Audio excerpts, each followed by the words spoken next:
As a teacher, we have a certain gift, and that gift is often to talk for long periods of time and not shut up.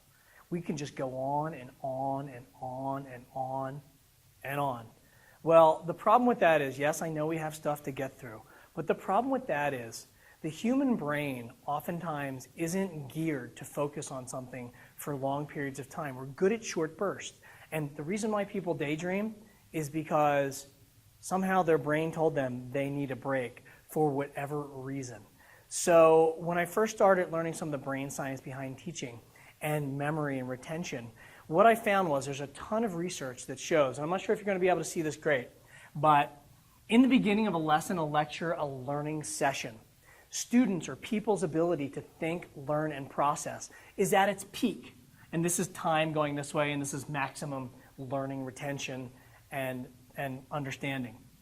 But after a short period of time,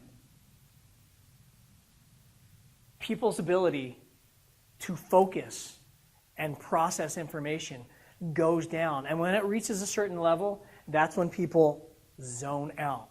And if you babble on for 15, 20, 30 minutes, hopefully you're not doing that without a break, my goodness, although I've been guilty of that myself.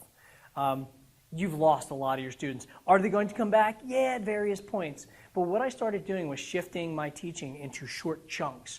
And depending on the age level, you know how it is. With little kids, you can only do stuff for, 3, 4, 5, 6 minutes before, what? That's crazy time. Older students, a little bit longer. But I always try to make it about 10 minutes or so. After about 10 minutes, I have some sort of break. Might be a check for understanding. Hey, everybody, tell me if you understood that. Give me a thumbs up, sideways, this means I don't know, or down.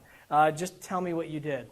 Something 30 seconds a minute. And the reason why I say that is research shows that after very short breaks, people's ability to think, learn, process goes back up almost to the original. Usually not to the original level. There's a law of diminishing returns where after a long period of time, people will just zone out. You know what I'm talking about because you've all read a book, right? And you've read 20 minutes of a book, and then you couldn't even remember what you read. Well, your brain was there, but not fully there. So what I tell teachers to do, and I try to do this with my own lessons and lectures, is after about 5-10 minutes, depending on 5-10 minutes, I take a break, I stop, try to have some sort of break for about 1 minute, and then I go back to teaching, and then people's ability to think, learn, process goes down, I take a break. And that's how I structure my lessons and lectures. I break it up into shorter chunks. And not only is it better for me, but it's better for your students. And that's the most important thing.